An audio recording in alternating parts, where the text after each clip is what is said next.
sorry. I was trying to. Okay. I apologize. I was going through my slideshow and trying to pull it up. So I would have to go back out. So anyway, good morning, everyone. I hope everyone is doing well. I'd like to say thank you to Lori Canada for inviting me this morning. I count it an honor and a privilege to be here today to speak with you. Some of you I know and some of you I don't. So I hope you all can hear me well, and I look forward to working with you in any capacity that I can. Thank you, Lori, for the thumbs up. So let me see here so I can share my screen so that way you guys can see the presentation.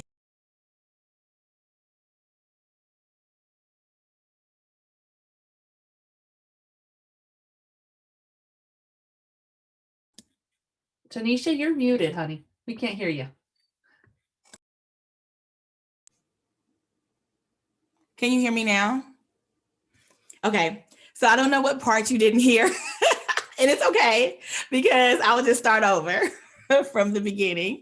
I didn't realize I was still muted. So I was just going to introduce myself and then I'm going to share my screen so that way you guys can see the presentation. So a little bit about me. My name is Tonisha Davis, and I am the Deputy Compliance Officer in the Office of Inclusion, Access, and Compliance. And my supervisor is Barbara Batiste, and we work closely together. She apologizes that she can't be here today. So I am honored, like I said, to be here to present to you today. And if you have any questions about our presentation, I ask that you wait to the end when we have our question and answer period. I also like to kind of present, have an interactive way. So I'm not quite sure if we can do that today because I just think it draws people in. So, if I happen to ask you a question, if anyone would like to participate, I ask that you raise your hand or something so that way Lori can unmute you and then you can answer the question. Does that work, Lori?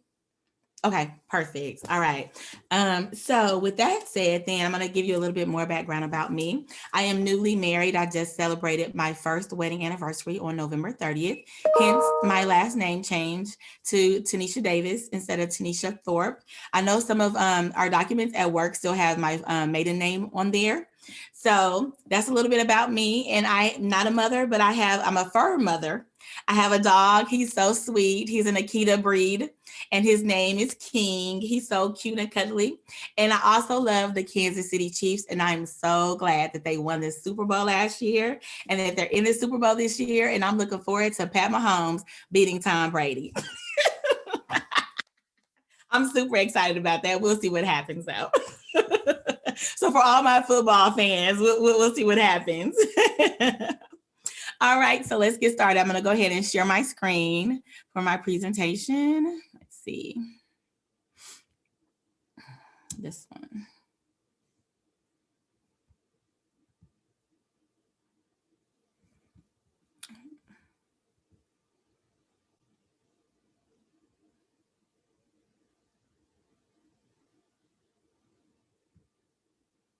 Okay, can everybody see my screen?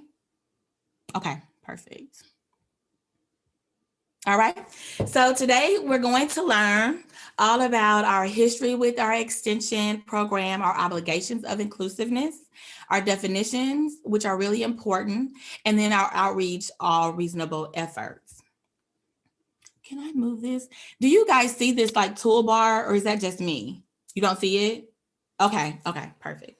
All right, so a little bit about our history and our background. I don't know if some of you may know this that have been with the extension for a while, a little bit about the background of discrimination within the USDA for the Department of Agriculture. So therefore, we have laws in place now to help minorities and Black farmers in particular to have equity and inclusiveness within the USDA. And so we have developed different programs to make sure that that occurs.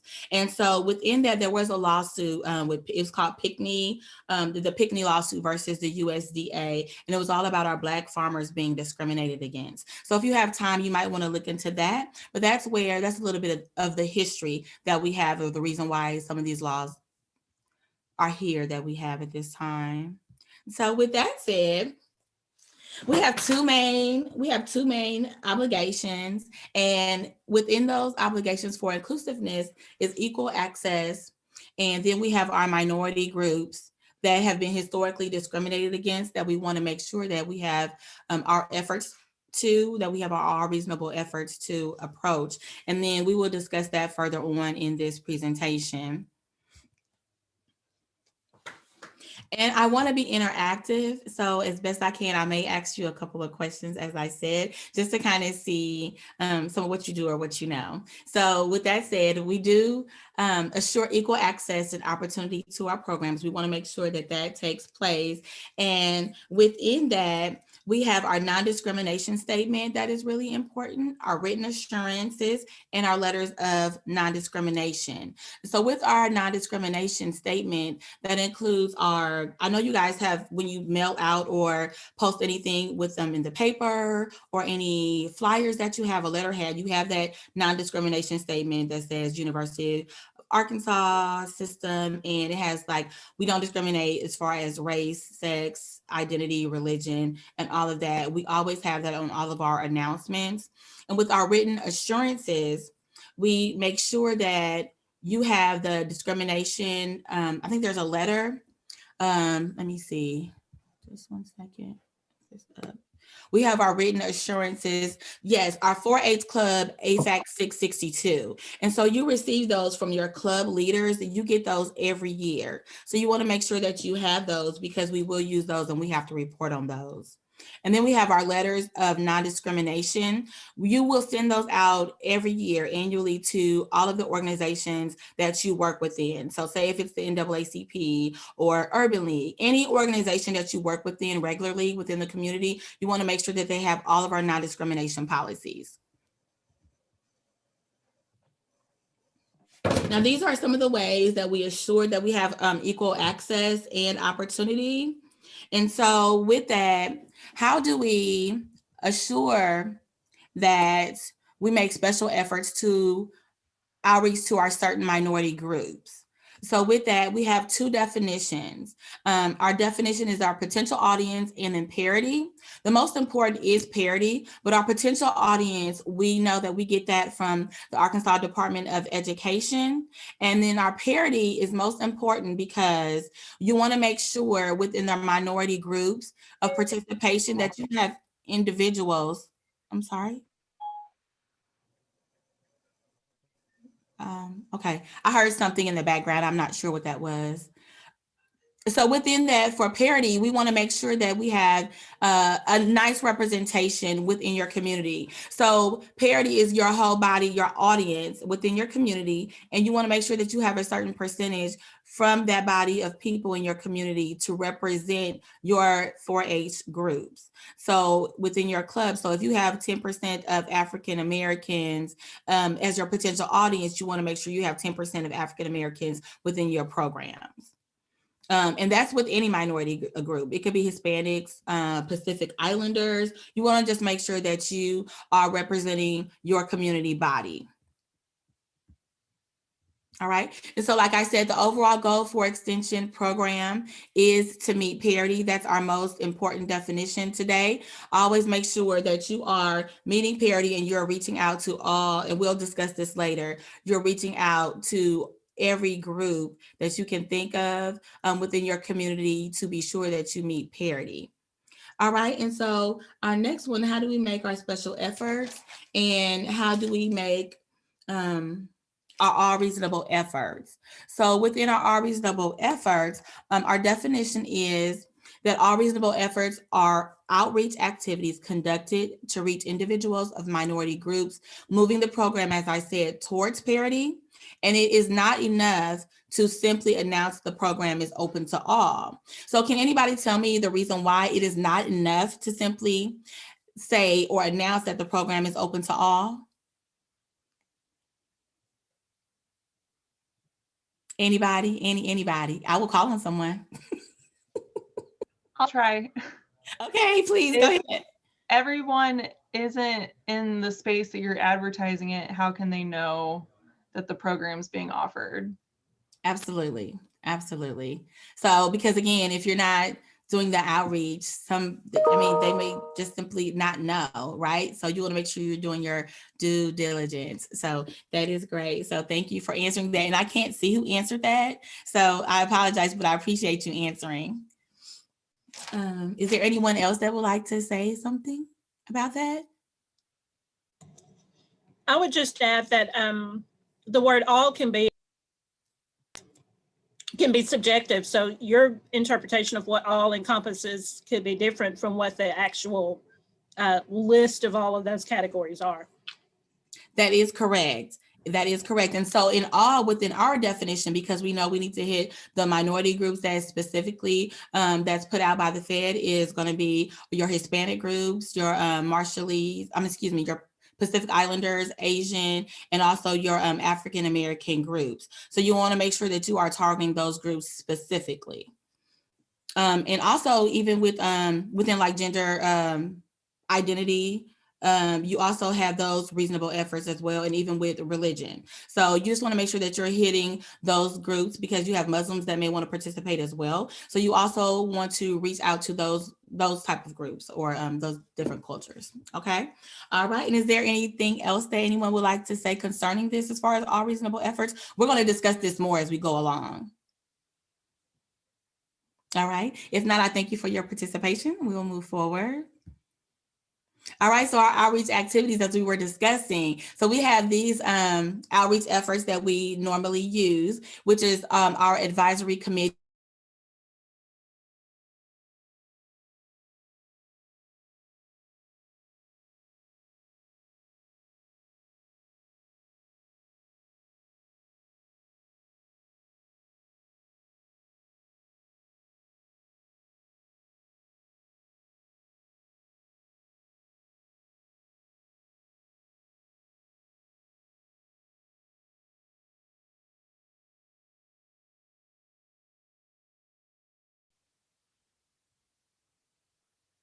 And now, mind you, media outlets, this could be social media. Right now in the world of COVID, if you are having your 4-H programs, there's a lot of ways through the social media that you can be reaching out to minority organizations.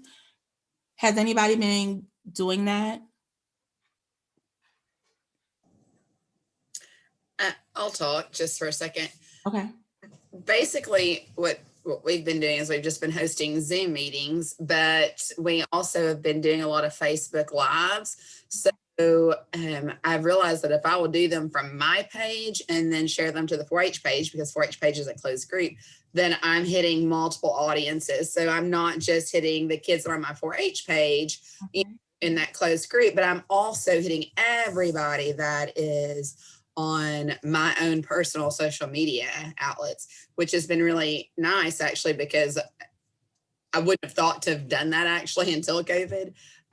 So for me, it has actually created a pretty good base of people who not just looking at it as far as different ethnicities, but just in general know about 4-H. So I've really gained several new members just from that outlet itself, just sharing our Facebook Lives about our upcoming events or different virtual competitions, or even just what is 4-H. So that's great. That is really good. I'm glad that you're doing that. And like you said, in the world of COVID, you just reach so many more people, because again, it's social media. Yes, so I think the platform is great. Now, with that said, now how are you specifically, I know that you said it's a diverse group, but how do you know that you're specifically targeting minority audiences?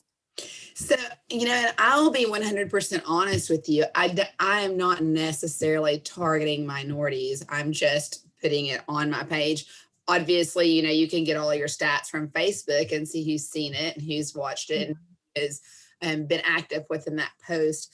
But at this point, and because I'm just being blatantly honest, I have just gone out and targeted specific minorities, just who's on my page, which fortunately is very diverse, but I have not. Yeah. Well, I appreciate that, and I appreciate your honesty for sure. So thank you for sharing. I will share that with that, because you don't know, just because this is all reasonable efforts and it is 4-H, and we appreciate you sharing. We do want to make sure, because we do have other platforms that you can share and send out information to, especially for grassroots organizations as well. They have social media platforms. So for example, if you would like to send out or tag or pin, however you do that through Facebook or Instagram or even TikTok, to get some of the younger students involved, because that's what they use. There's a NAACP, Urban League, different minority groups. If you would like to go on their pages through Facebook, and you can reach out or you can tag them, so that way they know what you're offering as far as your 4-H programs. And you can also speak with, say, the president of the Urban League or the NAACP, or they also have a youth, it's called Youth and College Division within the NAACP that you can reach out to. There's so many different organizations within the state of Arkansas alone, minority organizations, that you could tag and place your information on, so that way they know that when you're going live as well, and then they can come on and participate and see what you're doing. And that way you're just giving them the option to come on and play with us, right? So that way you can get your minority participation up, and it's all inclusive, and everybody feels like they've been given this information. They can choose to do so what they will and come in and participate with us. Does that help? Is that helpful? Yes, for me, that was very helpful. And I actually put that in the chat. That's not something I not thought about tagging organizations in the videos themselves. So thank you so much. Yeah, I really do. sure. Absolutely. And like you said, even with your personal context, I thought that was great, because even within the world of Facebook, you do have a lot of diverse population if you have diverse friends within your group, right? So when you're inviting them in, that's great. And then, like I was saying, with the grassroots organizations, and even like for as like Hispanic, like they have the Hispanic consulates, they have Marshallese up in Northwest Arkansas. They have all those different group and populations, and they have consulates that they use in organizations that you could tag or reach out to them and develop a contact, so that way you can go onto their social media platforms. And also with churches are great resources. And right now, since we are still in the world of COVID and we've all had to pivot, we're using Zoom and YouTube as well. So they have announcements. So any flyers or any type of advertising that you have to promote what you're doing within 4-H, you can send those to churches. They have email addresses, they have websites. You might want to utilize that resource, and they can announce that on their Zoom during their Bible studies or during their church services.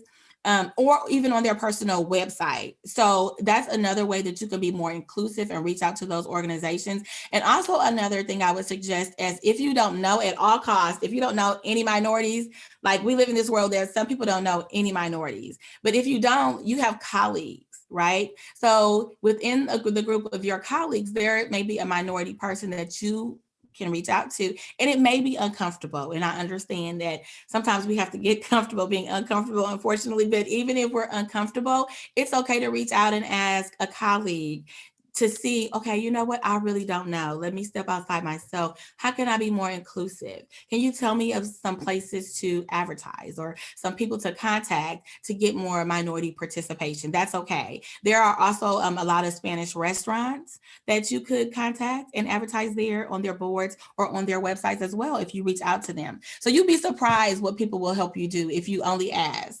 So let me know if that was helpful to you guys, or if there's any other organizations that you guys would like to suggest, because we're all working together to make it inclusive and so that everybody has equity. So please, you can unmute yourself and say if there's something else that you would like to add concerning that, or if there's any question concerning that.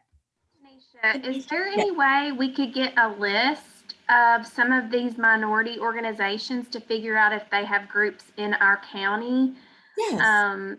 You know, we're a small county, and a lot of our organizations are kind of dwindled. Like, we don't have hometown health anymore, and we don't have some of these committees because it was the same core people coming every time, and people got burnout. But I used to be able to use that time to really network.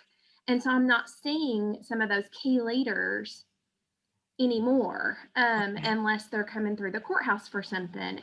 And so it makes it hard when you're sending letters and trying to make contacts because you don't want to bug the same people every year. Sure. But now I will say with that I'm bugging trying them to every year. figure.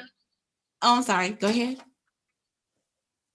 Oh, I just, if we knew of different organizations within our areas, or if you could give us a list and we could kind of do some, okay, Pia Wood says NA local units near you. Okay, thanks, Pia. But any of those lists, if you could maybe send those out to us, would be helpful. Okay. And I will say this because I can't see you, so I don't even know what county you're in. I'm Prairie. Prairie County. Okay.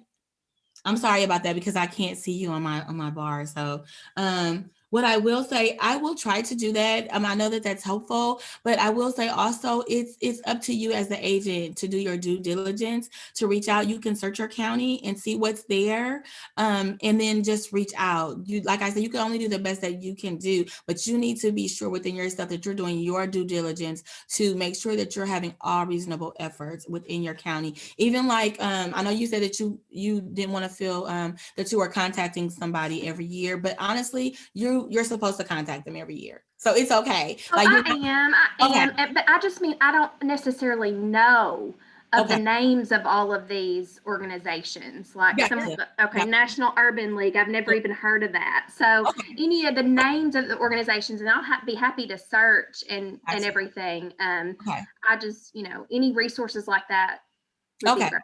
Your Right. Chamber Gotcha. of Commerce would be a good one too as a resource. Oh yes. To go into them and just seeing, because a lot of them do networking, know the businesses, and a lot of businesses allow nonprofits and other organizations use their location to house meetings and stuff like that. So Chamber of Commerce is a good one. That's a great resource. Thank you, Amanda. I appreciate welcome. it. I can see you, so I can actually say your name. So thank you. I appreciate that. Yes, guys. And again, this is a collaborative effort. So if you guys want to reach out to each other and talk about groups that you're utilizing, and maybe just like Amanda said, the Chamber of Commerce, right? Like you want to reach out and work with each other because this is a collaborative effort. So that way we will know, right? Okay, oh gosh, I didn't think about that. Maybe I should, use that resource in my community and see what I can potentially gain from them to reach out to these other groups. Okay, so with that said, we have our announcements, and we want to make sure that our announcements are placed in locations, as I was saying, that's frequented by minority audiences. Like I was also saying that sometimes you may not know what minority audience you have or what locations they frequent. So that's why I was giving you some suggestions of the organizations that you can reach out to.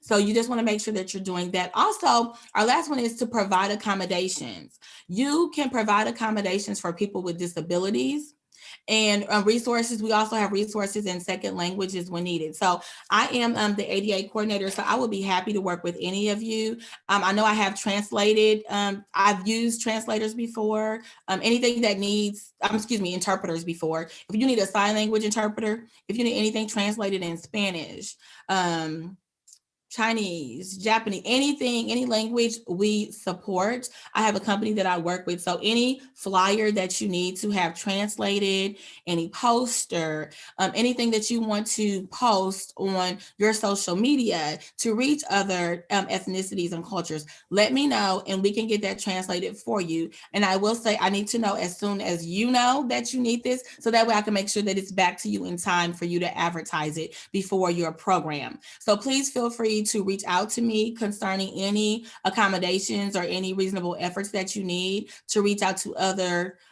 minorities that may have a language barrier. I'm happy to help and I do not mind providing that. We also pay for that resource, so that's not something that will be coming from your budget.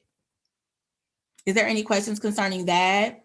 I have a question on the translation stuff. Is there I know you said try to get it to you in enough time. Do you know how long it normally takes to get flyers translated? Sure. Now, normally depending on, but I'm sure it's a flyer, so it wouldn't be that long. So normally depending on how long the document is, the turnaround time is about a week, but I would say give 2 weeks span of time at least. That way you can get it back and then you can have time to advertise that. Would that be the same as, we have Hispanic population here, if they were needing a translator, would you need to know in Yes. 2 weeks' time Yes, to definitely. request? Yes, yes, Okay. because they have to search for the translator if there isn't one in your area, and then if they're not in your area, then we need to get one outside, and then they have to come in to you. And right now, because the world of COVID as well, they can also we have video resources, so they can translate for you or interpret online as well. So just let me know what your need is, and the earlier the better. Like I say, for that, I would definitely give a 2 weeks notice. But the sooner you know, the better. Sometimes it's really hard to get people within inside a week's time. And sometimes it's hard to get the translation done that fast too. It honestly just depends on the language. Spanish is easier for to translate, and so they have a lot of Spanish interpreters and translators. So it kind of just depends on what language you have. But I would be happy. I know they serve, the company that I use even serves Swahili, because I had an agent ask me about Swahili, and I had something translated for her also in Marshallese. So there's a diverse group of interpreters that we have and then we can utilize. It's just like I say, the sooner we know, the better. Because actually on that Marshallese, it took a week for her to get that back. So is there any other questions regarding that? Not a question. I just want to put my 2 cents on my concern. The thing, so we have it advertised in a different language, and then what? So if you're going to be providing your program only in English, I think that should be something that needs to be included in your promotion. So the program should never be only in English. If you have Spanish speaking or any other language speaking, because that will be discrimination, and we cannot discriminate. And so if you need that. Well, when we are inviting them to a club that is primarily, and most of them are English. So when we're inviting them to a group, I think we have to disclose that, because we don't want a family to show up and then not being able to engage, or for the parents to understand. So in that regards, that's what I'm saying. So in that regards, because you do want them to show up and you do want them to engage, so you want to have an interpreter available for them.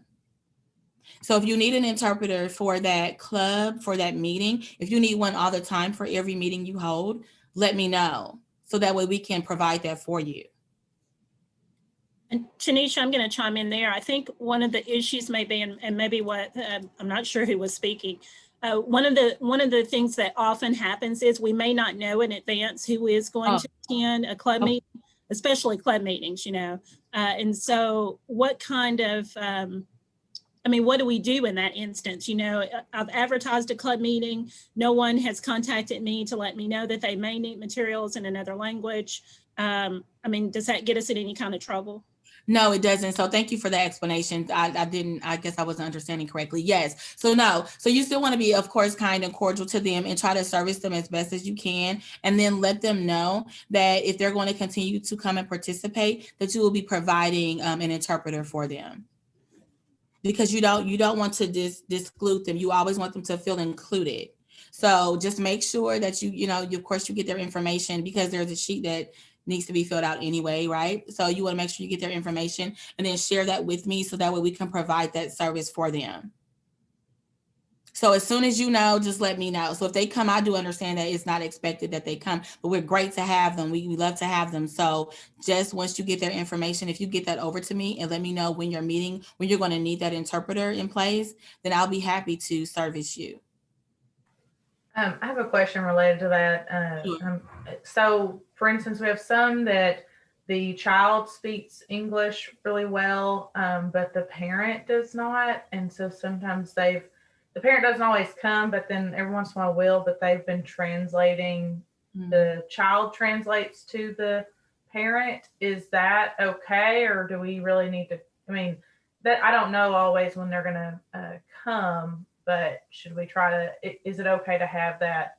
No, I do understand that, because I do know a lot of families that do that. That is okay to have. But if you would still let me know that's, if you don't know, but when you find out, because I understand that they could just come that day of, but once you find out, if you could just let me know. And again, you always want to document, like our next slide says, it says document such efforts. You're going to document all of that. So you're going to keep all your flyers, your press releases, anything even that you provide on social media. If you're pinning and sending it to minority organizations online, for example, like I was using the NAACP or Urban League, any minority organization, you want to make sure that you're keeping the documentation. You're going to keep all your notes.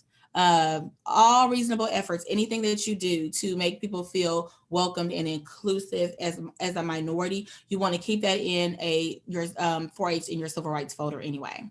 So you're going to be keeping all your notes from your meetings, all your conversations, phone conversations, everything that you can think of, you want to keep documented, because as Barbara Batiste says, if you didn't document it, it didn't happen. Right? So any effort that you give, you want to make sure that you are documenting that. So even if you get a translator, if you get an interpreter, anything you get, publications, you just make sure you document it, and we're good, because that's what we're going to be looking for. And if you need any assistance concerning that, if you guys have questions, again, always feel free to reach out to our office, because we're happy to help you with anything or try to answer any other questions for you concerning that.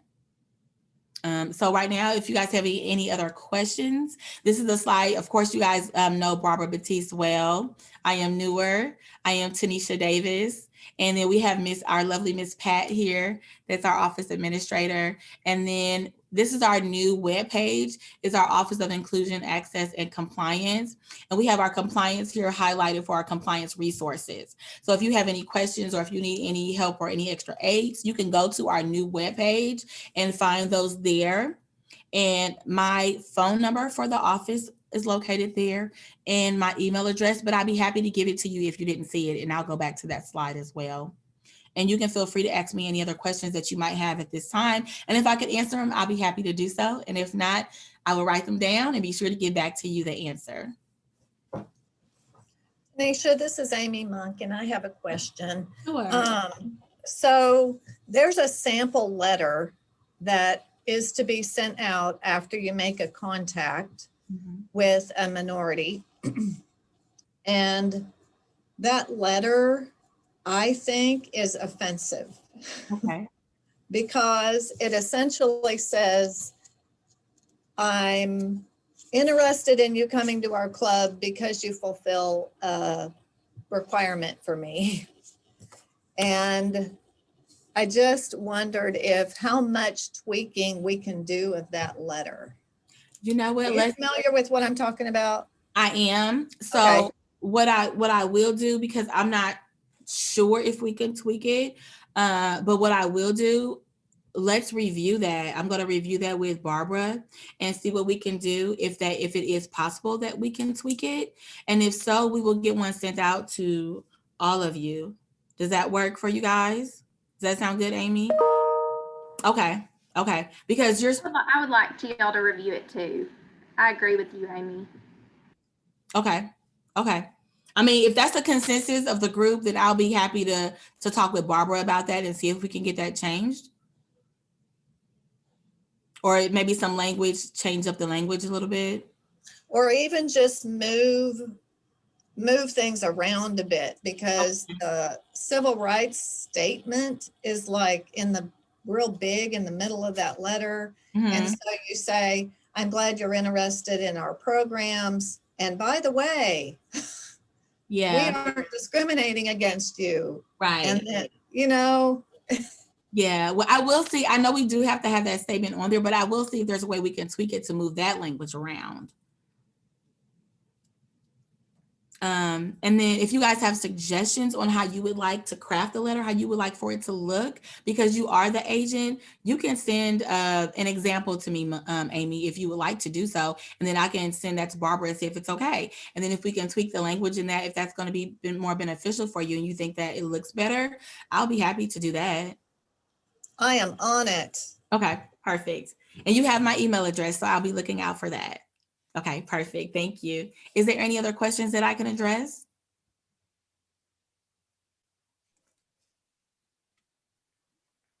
Tonisha, we had a question of whether or not you would send this PowerPoint to us so they could put it in their files. Sure. Yep, Okay. I can do it.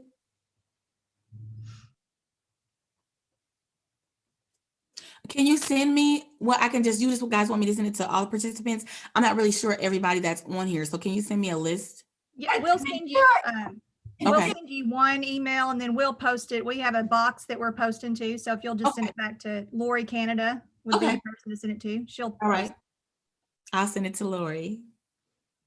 All right. And is there any other questions? And if there is, and again, like I said, I know the world of COVID has been difficult, but everybody has been doing well pivoting. So like I said, for all reasonable efforts is the main thing. And then parity. We really want to, in this world, right? We want to make sure that everybody is included and we bring as inclusive as possible. So if you, like Amanda had a great suggestion with the Chamber of Commerce, Urban League, minorities, just look within your local area in your community. You can always do a Google search, even if you don't have any minorities there. Maybe you just have like maybe one Hispanic restaurant. Okay, let's utilize that resource as best as we can. And then maybe you may find more resources within that Hispanic restaurant, right? So we all can do a little more to diversify ourselves. And we just want to make sure that we're utilizing all those resources as possible. And don't forget to document everything. Because again, if you don't document, it didn't happen, right? All I right. do have one more thing, Tanisha, if you don't mind. Sure. We have, I would like some help or maybe like training on some sensitive subjects about some sexual orientation things that are happening in my county. Yes. Yes. And we've got some kids that identify as a gender that's different from what they were born. And I'm trying very hard to, I feel awkward talking about it, and I just need some help in navigating that. And if we do any overnight camping and things, and where we're at as a university on those policies on dealing with that. Okay, perfect. Well, I will talk with Barbara about that because that is a great suggestion, and we do need to do more sensitivity, and diversity training on that because that is a big deal right now. And so we want to make sure that you guys are prepared to deal with that. And if you are uncomfortable with that, I appreciate you for saying so. What was your name? Because I can't see you. So who was that, and what county are you in? This is Sarah Enoch, and I'm in Logan County. Okay. And yeah, you can probably tell how uncomfortable I am discussing it. And so I want to get that off my chest before I talk to the child, you know. Sure. Absolutely. Well, I appreciate you doing so and being forthcoming about that. Does anybody else need that training as well? I think it would be helpful and beneficial for everyone if we need to put together a training like that. This is Jane Newton in Lincoln County. Okay. And I think that type of training would be good for all agents, regardless of whether they are 4-H or not, because that is something that we're going to all have to deal with sooner or later. Yes. So that's my suggestion along, with that. Oh, great suggestion. Great suggestion, Jane. I appreciate that. And I appreciate you, Sarah, for being forthcoming about that. Is there any other training that you guys would like to see? Especially right now, since we are in COVID, because we don't know what's going to happen, right? This could be with us always, unfortunately. And so we need to know what things we need to provide for you. Is there anything else? Tanisha, I'd just like to say that in the chat comments, the majority of people are saying, just as Jane did, that it needs to be, that training is something that we all need.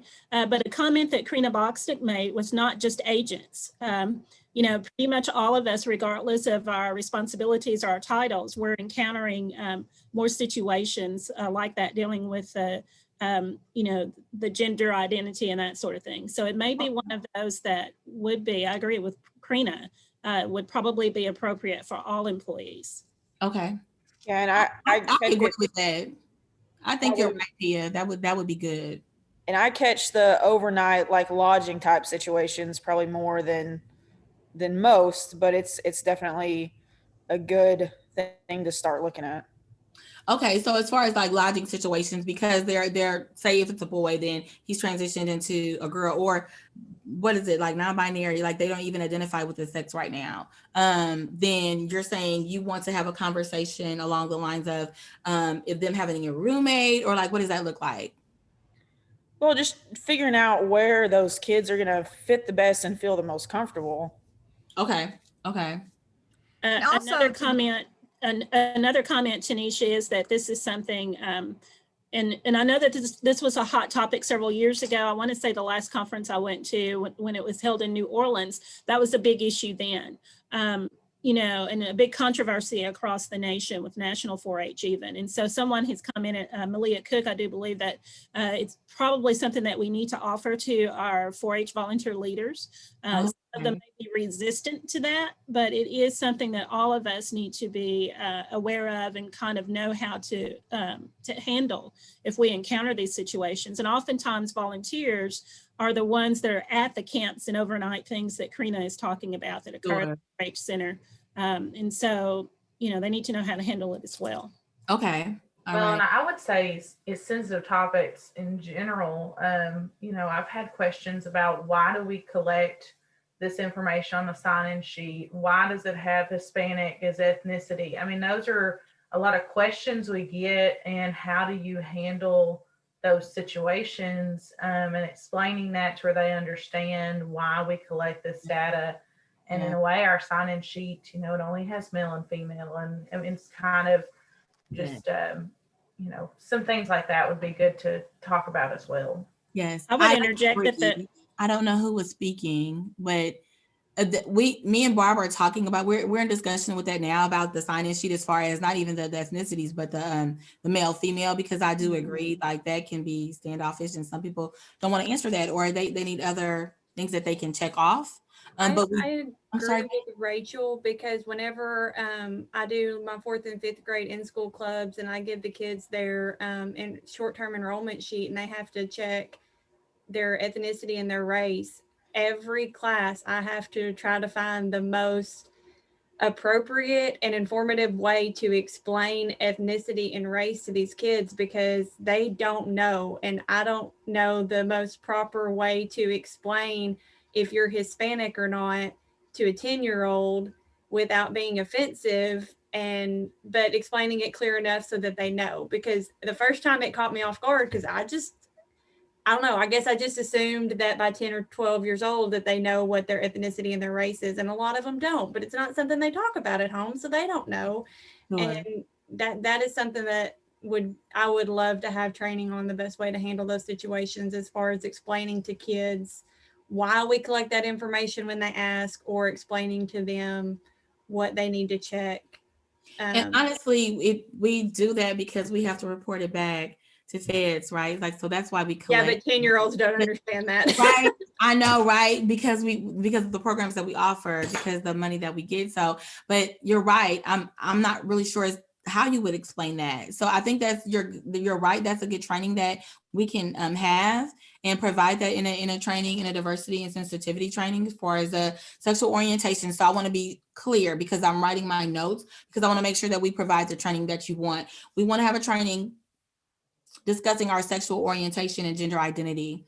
And then we also included in that would be for all employees, and because you wanted the 4-H volunteers to be involved as well, right? And then we wanted to discuss the lodging situations potentially, and then how and why do we collect the information that we do, and if we can add more to the sheet, as far as like the gender identities and how they identify themselves, and then how we have that conversation.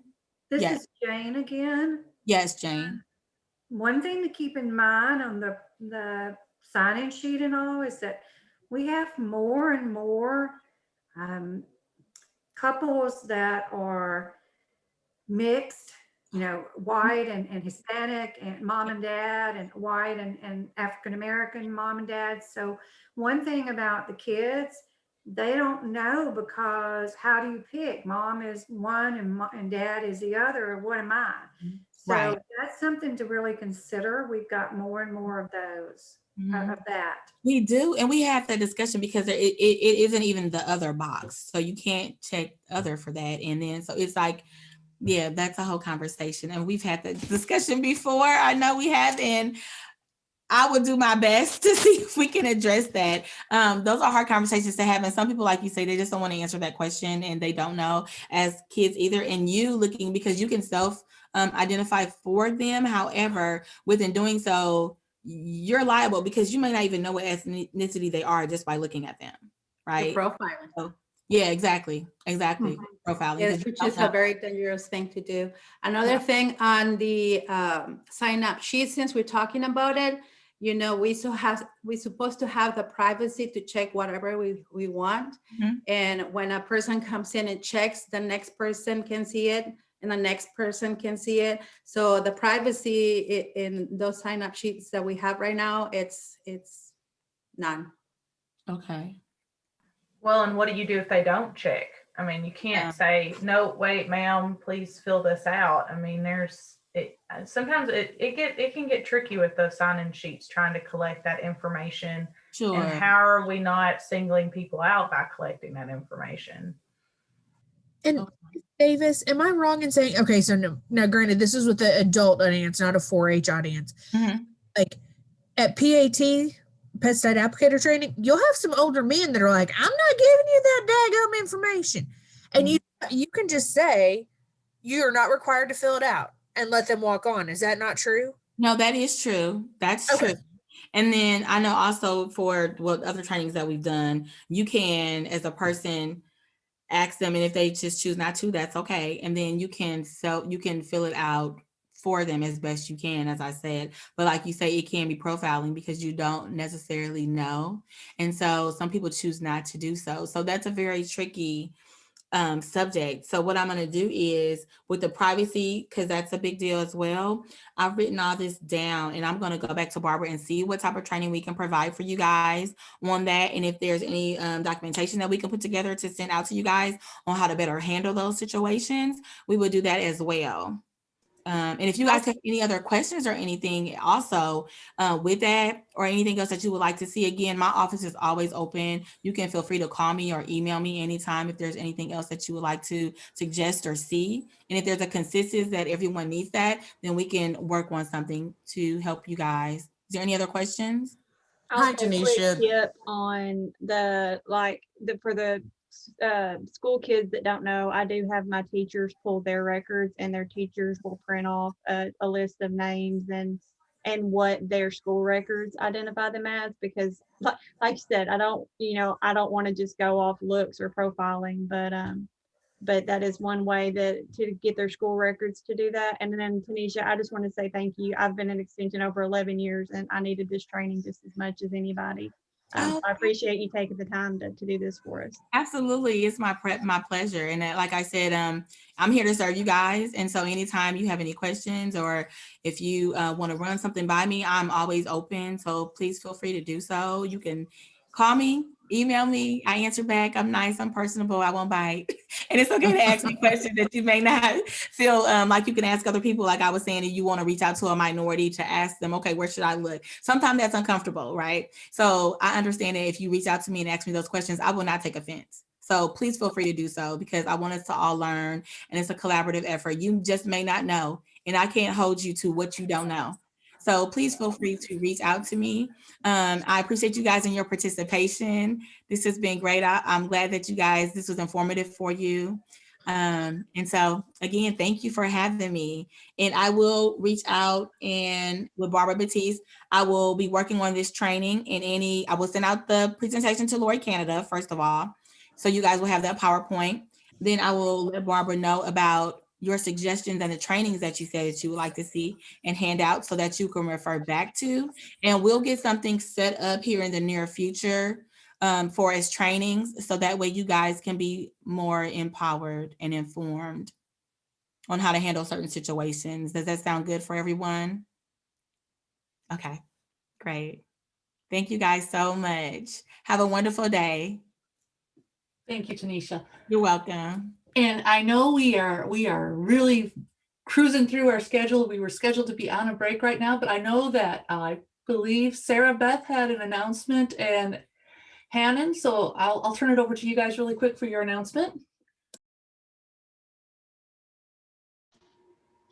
All right, thanks, Hope. And it's Cindy Ham. I dropped the ball this morning whenever I didn't mention that she was part of this effort that approached the state office. So we are excited to announce that we are starting 2 working groups to work in collaboration with the state office and county staff. We thought that we had a great opportunity to really capitalize on some of the skills that we have and the talents we have in the county, and to help further the work that our entire state benefits from. So we have 2 working groups that will be starting next month. One is over marketing and promotion resources. And then the second one is going to be over project resources. So like the livestock project email series you've seen, kind of working on developing stuff like that. And the marketing and the promotion resources is going to cover just general social media, resources that we can have in our arsenal to make us a unified front in the state of Arkansas.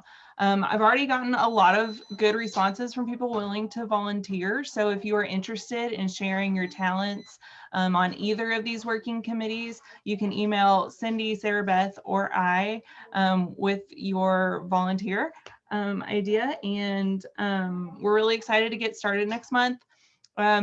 Right now, the plan is to meet indefinitely because we're never going to run out of opportunities to improve.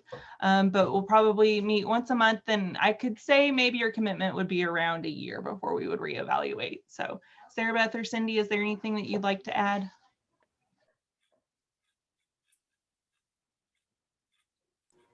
I think Hannah pretty much covered it. If y'all want to volunteer, we would greatly appreciate any input. Don't feel like that we're going to turn you loose on your own. It will be a team effort, and you can let us know what your strength is as far as the project resources. If you only have one project that you like to focus on, we'd love your help in that one project area. We don't expect you to work in every area, just what you're passionate about or what you enjoy doing. All right. Thank you, Sarah Beth, Hannah, and Cindy. We have one more brief announcement. Before we start our sessions, we'll start at 10. We'll be a little late because Martha Ray would like to say a few words to y'all. Not much. I think a lot of y'all saw in the chat, I asked if you got the green 4-H Center 40th anniversary face mask. We're celebrating the 40th anniversary so far virtually. The ribbon was cut October the 18th. Of last year, 40 years ago. So we're gonna keep celebrating, and maybe we'll have an in-person celebration before the year is over. Calhoun County messaged and said they didn't get their face mask. Union County, I knew you didn't get yours, but those are in the mail. If you didn't get your face mask, just drop me a line. The mail is slow. It could take 2 to 3 weeks. I know I'm still getting Christmas cards that were mailed the first week of December. Thank you, Hope. Absolutely.